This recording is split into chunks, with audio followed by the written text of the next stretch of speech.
Welcome to Atheists Talk. My name is James Zimmerman. I'm going to be your host for tonight's show. Today we're going to be discussing arguments for believing in God. We actually have a two-part show, and the part that we're going to be covering for the first half is looking at arguments that relate to the universe and logic. I have a panel of experts with me, all members of Minnesota Atheists. We have Keith Lodermeier, Crystal Dervetski, and Ryan Sutter.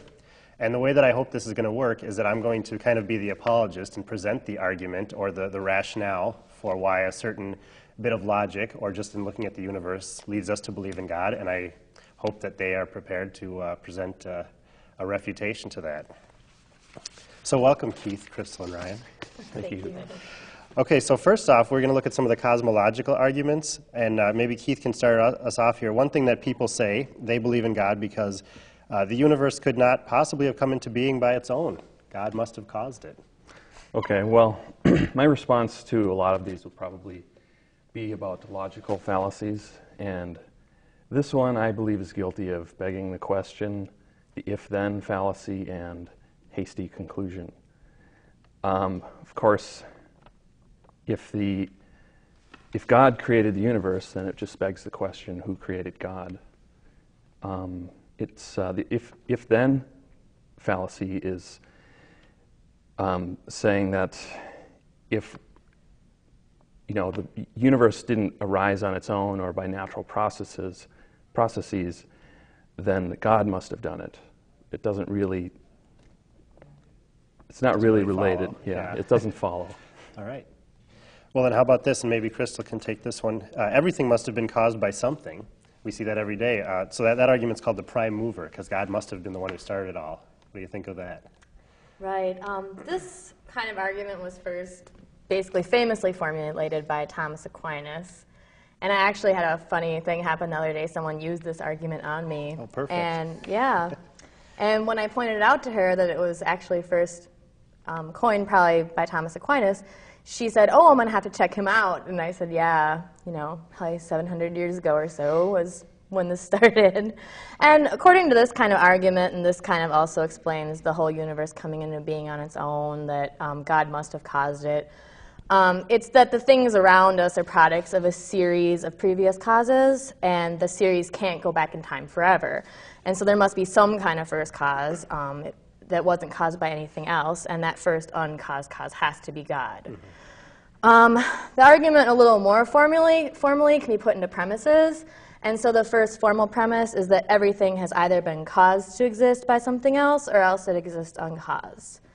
The second premise would be that not everything has been caused to exist by something else, and so therefore at least one thing is left uncaused. The problems with this kind of logic is first that unless we know that the second premise is true, then the argument has to fail. We have to know the premise is true. It's not necessarily true. So secondly, the argument succeeds without believing that just one single God exists. Mm-hmm. There could be multiple gods that caused the first moving. It could be an impersonable, unintelligent force that was the first cause. It doesn't necessarily have to be a God. So the argument can stand on its own without God. And then lastly, the argument that for this is that it doesn't explain God himself. Right. It explains, as Keith said, right, it explains that God started the universe, but it doesn't explain what God is or why God is or if someone started God. And like he said, if you invoke that kind of question, why is there a universe rather than nothing, it has to follow then, why is there a God rather than nothing? Mm-hmm. I mean, the fundamental question it ends up being is, why is there something rather than nothing? And either way, it ends up being unanswerable, right, whether you answer it with a God or not. And so from my perspective, why answer something that's real? We know the universe is real. Why answer that with something that's not real? Right. It just adds another line to the story, essentially. Mm-hmm. Yeah. Okay, so moving on from cosmological arguments, which essentially both of those they were kind of two sides of the same coin. There's also what's popularly known as teleological arguments, which are arguing from design. So maybe we don't know what was here before the universe, if anything, but we see the universe today. We know that it's very complex. And maybe, Ryan, you can start us off with that, with basically what I just said. The universe is just too complex to have come about without God's hand in it. Well, that's a really old argument, too. That goes back, Plato and Aristotle made that argument back in, 5th century BC. But it makes an initial assumption. It actually it's a loaded question fallacy. The initial assumption that statement or that claim makes is it assumes that randomness cannot be the generator of complexity. And there are natural systems that you can look at that actually prove that statement false. Such as? Well, for example, snowflakes. Snowflakes are not individually designed, but it's inherent in the structure of following natural processes that snowflakes will produce complex and symmetrical, in many cases, designs. It happens in even things like following a very, very simple rule can lead to a complex result. For instance, I was watching this thing the other day where they were talking about swarming behaviors in animals, and you watch, a swarm of mackerel swimming underwater, and you see they all seem to move as one mind, like they all go one direction. They're all following a very, very simple rule: maintain a certain amount of proximity to another fish, and if you see a predator, turn. Mm-hmm. Okay, and there's I think maybe one more rule, but by following these basic simple underlying natural processes that follow through from underlying natural causes can create very complex behaviors, structures, things like that. So that's an initial argument. Additionally, you do have the problem that, kind of like the other arguments, the cosmological arguments, you can infinitely regress on this to the point where you say, well, the universe demonstrates complexity. That would mean that you had to have a creator. Mm-hmm. The creator would demonstrate complexity, which would illustrate he would need a creator, etc. The Russian nesting doll problem just keeps going. Right. So it's the same problem. You could never get back to the beginning of it. But the one big difference between the God hypothesis and the non-God hypothesis is that you can actually empirically demonstrate underlying causes of complexity in nature, but you could not empirically even guess at underlying causes for the complexity of God. Right. So where one of the hypotheses actually has a mechanism that we can look at, study, mathematically model, the other one lacks that. Okay, thank you. In line with that, though, people will say that they'll use the term Goldilocks planet when talking about the Earth. Like Venus is too hot, Mars is too cold, but Earth is just right. Did that just happen? I mean, aren't we fortunate to be on the one planet that happens to be just right? What do you think of that, Keith? Yes, I agree. All right, show over. I'm glad I'm here. Well, I think this is just sort of a factual error. It's easy for us to ignore that most of life on Earth has gone extinct. So for that, 99% of the life forms that have lived on Earth, it wasn't a Goldilocks planet. And if you also think about the size of the universe, life on other planets isn't inconceivable and is probable. Mm-hmm. So, yeah, and when we look at things like the tilt of the Earth or its distance from the Sun, when you look at all the planets that must be in the universe, surely one planet is going to be 93 million miles from its parent star. Well, and additionally, there's the fact that if the planet wasn't right for our kind of life, we would, by definition, not be here to observe it. Mm-hmm. It's kind of like, the odds of being the Queen of England are 6 billion to 1, but if there's going to be a Queen of England, then the odds are actually 100%. Right. And so no planet that could support our kind of life, or that could not support our kind of life, could have our kind of life on it to observe that it was right for our kind of life. So it's sort of it's a tautology. It's basically saying, it's so great we're here because it's great we're here. Yeah. I didn't hear it with the Queen of England, but I heard the similar thing with the Empire State Building. Like, aren't we glad that there's 80 floors or however tall it is holding us up here? Otherwise, we'd just be floating and we'd plummet to the ground. Well, obviously, if the Empire State Building wasn't there, you wouldn't be that high off the ground right there. You'd be on the first floor of the little building that was there or whatever. So we look at the whole universe, and then we looked at Earth. Now, how about getting even smaller? How about just the human body? Isn't that too complex to have just come about without a supernatural being, Crystal? Right. And people always talk about how complex the human body is and how perfect the human body is. And one of the biggest arguments they love to use is that the eye is so perfect, and how could an eye have evolved? It doesn't make any sense that it could have evolved, that it couldn't come about through that kind of process. And the thing is we all know already it's not a perfect design. I don't think anyone would say that it was. I don't know if you guys are wearing contacts. I'm not, but you're certainly wearing glasses. So we know that the eye cannot be totally perfect. Sure, pick on the kid with glasses. Right. Happens all the time. But then as well, and this isn't any kind of new news, this was published in 1988, that crabs and insects have better eyes than humans in most cases. And so to me that would mean if there was some kind of God, that the God must be some kind of crustacean or insect, because why would God give them the perfect eye? And yeah, that was in 1988, Science News by Diane Edwards, and it was called Taking a Crab's Eye View of the World. So if some of the simplest creatures have the most complicated eyes, we have to know that the eye could have evolved, and it's definitely evolved multiple times over and over. Separately, you mean? Right? Separately, yes. And we have proven that there's a progression of eye evolution, but I think, too, that a lot of fundamentalists especially, they try to explain away every single aspect of our body being poorly designed, such as just simple things like our esophagus and airway being so close that they can be confused, or that our upright walking sometimes lends to health problems or problems giving birth. But I think that the bottom line is that if God were truly a designer, God could have designed us in any way that he would have deemed fit and perfect, and he could have designed a perfect form of life, but he obviously didn't. And like Keith mentioned with the Earth, obviously we have to conform to the planet that we have here. So with this gravity, this distance from a star, we're going to have a certain size and shape, as all animals do. I mean, they all have to fit their environment. Right, and they've been talking a lot about human genetics and how tall can humans get, and there's a certain limit to how tall humans can get. We're not there yet, but we may grow a bit taller, but we can't even grow that much taller because of gravity and the other constraints of the Earth. So humans will never be 6 miles tall, because we won't be here to discuss it then. Yeah.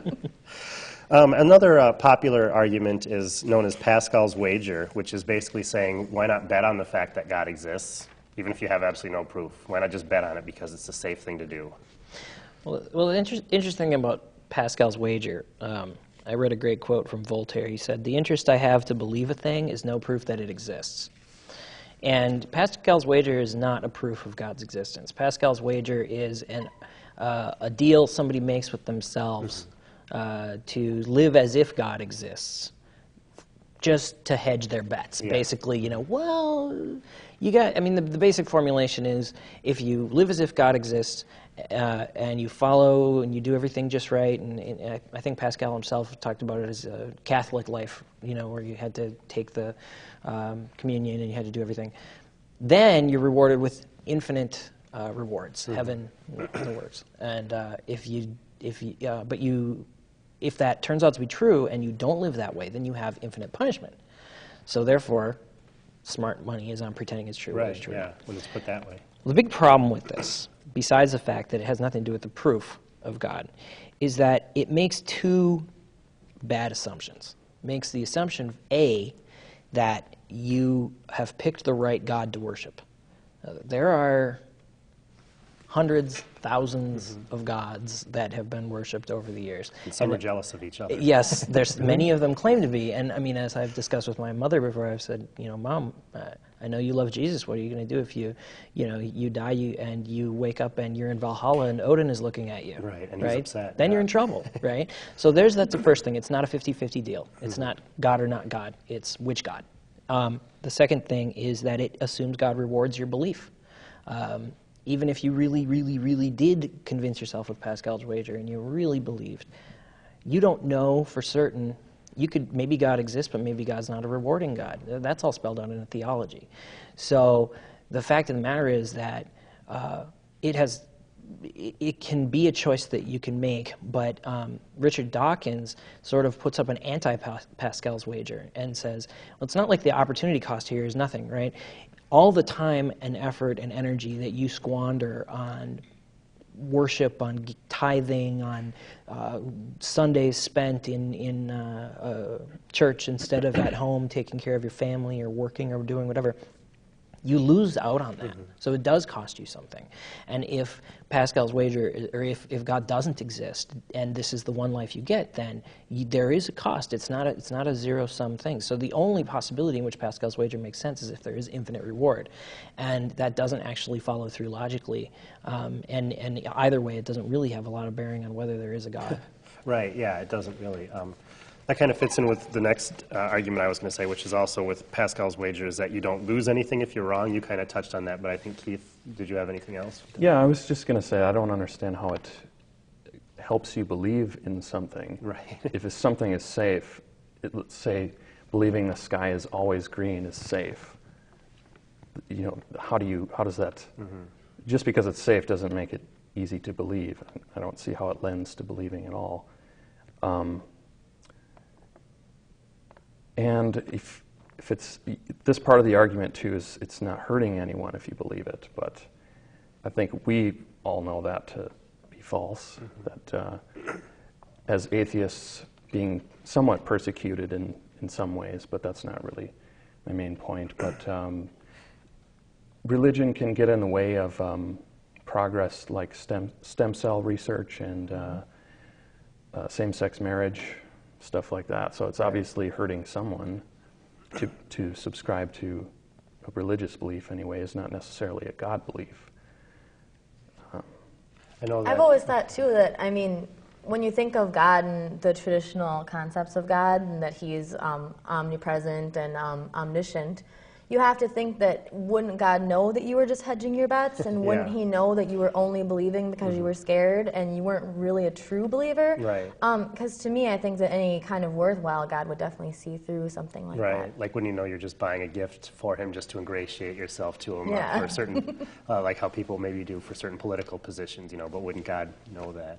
I know I often received from certain well-meaning family members who wanted me to go back to their religion, who would say, well, don't you want it to be true? That's kind of a variation on Pascal's wager. It doesn't ultimately prove that God exists or not, but you know, my response in so many words is like, well, you know, this morning when I bent down to pick up the penny on the floor, I wanted that to be $100,000, but it was only a penny. So I still picked it up. You know, what can I do? You know, don't. And one thing that the religion that I came from promised was that there'd be a time when people never got sick. You know, well, yeah, I want to never get sick. I hope that I never die of cancer. But what actually will happen and has happened is different from what I desire. You know, if it's just a matter of desiring things, then my life would be so fantastical I couldn't really function. I would think. You know, one of the things I don't understand, not to stay on Pascal's wager forever, but I don't understand how it could really be of use to anybody.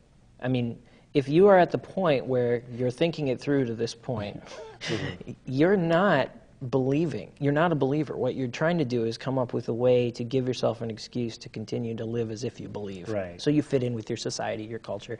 And people do that. I know people who are active members of my former religion who don't believe a word of it, and they'll email me and say, "Yeah, I'm an atheist, but I was just at the Bible study last night, and it's unfortunate. They're not, in their case, sometimes they're not living Pascal's wager in any sense that they expect to be rewarded, but just to avoid persecution. But right, still, and that way it might just be a comfort. Yeah. But still, that's about the most you could hope to get out of this, I think.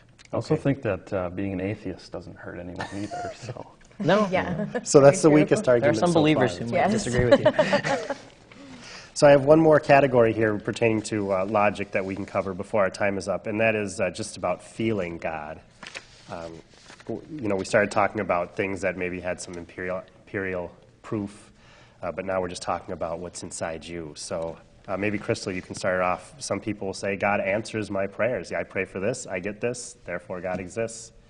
Right, the prayers and the feeling God, it's usually called the argument from a religious experience, and it's the idea that we should accept any personal religious experiences as evidence for the supernatural, since there aren't any other positive reasons to think that maybe the experiencer was deluded. There's a few problems with this argument, and one of the first ones is that different religious experiences many times contradict other religious experiences. Right, yeah. So you have that, so that can't be a reliable source of knowledge right there. And then the other problem is, well, maybe it could be possible that some mystics do experience an ultimate reality, but other people don't. We also don't have any evidence to distinguish what's genuine and what's delusional. So there's that. And then two, religious experiences almost always generate claims that can't be corroborated by any kind of independent evidence. It's only from one person. I think this is one of the hardest arguments, and I think people bring it up a lot, and it does stop people from furthering any kind of discussion, but only because I think it is hurtful to tell someone, well, maybe you didn't experience that, or maybe that's not what you thought it was. It's the most personal argument we covered. It's very personal, and I had a lady just a few weeks ago use the argument on me, and she said, well, my daughter had a near-death experience, and of course, I just said, oh, well, that's fine. And I stopped because I could go on and explain to her about the science of what we're finding out about near-death experiences and what we know about the brain and what we even know about death and dying and things like that. But that would only hurt her, and she would consider that to be me calling her a liar or calling her crazy. And so I think this is one of the hardest arguments, and I think that's why people bring it up, is because they know that we'll stop just because we don't want to be cruel to them. Yeah, I think that's how I feel sometimes about that. This kind of ties in with what Crystal was just saying, but when people say, I can feel God's hand in my life, did you have anything to add to that? Well, Ryan? yeah, two things. A little bit more on the specifics about answering prayers. I was listening to an Onion podcast the other day, and I think it was something along the lines of, the Lord God answers half the prayers at local local roulette wheel, right? Yeah. Okay. Anybody who put their money on red, their prayer was answered, and I thought that was brilliant because the fact is that every sports team, both sides pray. Everybody who ever gets sick, people pray, right? So there's always going to be a statistical amount of people who are going to get sick and then get better, and there's going to be a statistical amount of people who are going to get sick and die. The people who get better, they say the prayers were answered. People who die, nobody says, oh, God didn't listen to our prayers. Well, some people do. They become atheists later. But, well, and they have so many reasons, too, why their prayers weren't answered. They talk about, well, maybe God did answer your prayer, but it was a mysterious kind of answer, or you weren't meant to know the answer. And so no matter what happens, they have some way of saying God answered it, or maybe you weren't good enough, or you weren't a good enough Christian. Yeah, the bases are always covered. But if you actually look at it statistically, there's no efficacy that's been shown. And with God's hand, the God's hand in your life, I had done a little research. There's a Canadian scientist named Michael Persinger who has been doing research on what he's calling neurotheology. And he's researching temporal lobe epilepsy and the function that the temporal lobe plays in religious experience.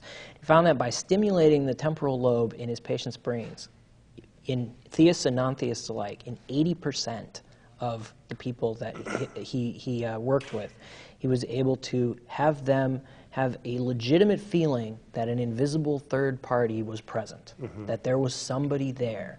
And if you can hook up electrodes and make somebody feel that God or an angel or somebody is there, and even see people, like Michael Shermer's book, which one is it? Why People Believe Weird Things? I think it was Why We Believe. It was called Why We Believe. He discusses that too, about actually being able to, they can simulate out-of-body experiences, they can simulate a lot of things.